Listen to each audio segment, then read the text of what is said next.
अस्सलाम वालेकुम। कुरान पाक ने मियाँ बीवी के बारे में जो तसव्वुर दिया वो आज तक कोई दूसरा माशरा पेश नहीं कर सका। कुरान पाक ने मियाँ बीवी के बारे में कहा, वो तुम्हारा लिबास हैं और तुम उनका लिबास हो। लिबास से तशबीह देने में हिकमतें हैं। एक ये कि लिबास से इंसान को ज़ीनत मिलती है, लिबास से उसके ऐब छुपते हैं, और दूसरी बात यह कि इंसान के जिस्म के सबसे ज़्यादा करीब उसका लिबास होता है। तो बीवी को हावंद के लिए लिबास कहा और हावंद को बीवी के लिए लिबास कहा कि अब तुम दोनों एक दूसरे के इतना करीब हो जितना करीब लिबास हुआ करता है। अब बताइए, कुर्ब का इससे बेहतर तसव्वुर कोई दूसरा माशरा पेश कर सकता है।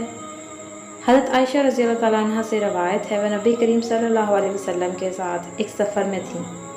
फरमाती हैं कि मैंने हजूर के साथ दौड़ का मुकाबला किया तो मैं आपसे आगे निकल गई और जीत गई।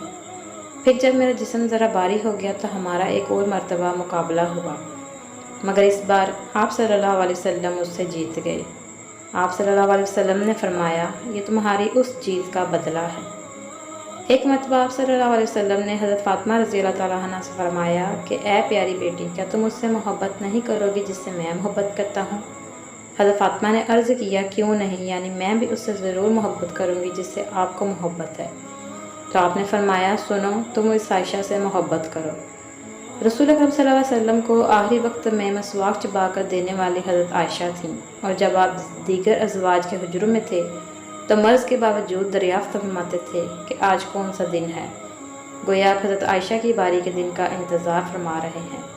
चुनांचे आप सब अज़वाज मतरात की दरख्वास्त पर हज़रत आयशा के हुजरा मुबारका में तशरीफ़ ले आए। हमारे नबी करीम सल्लल्लाहु अलैहि वसल्लम की ज़िंदगी बहुत खूबसूरत थी और उनकी ज़िंदगी हमारे लिए बेहतरीन नमूना है। अगर हम इस पर अमल करें तो क्यों ना हमारी ज़िंदगियाँ दुनिया में ही जन्नत बन जाएंगी और हम बहुत सी बुराइयों और बहुत सी ज़्यादतियों से बच जाएंगे।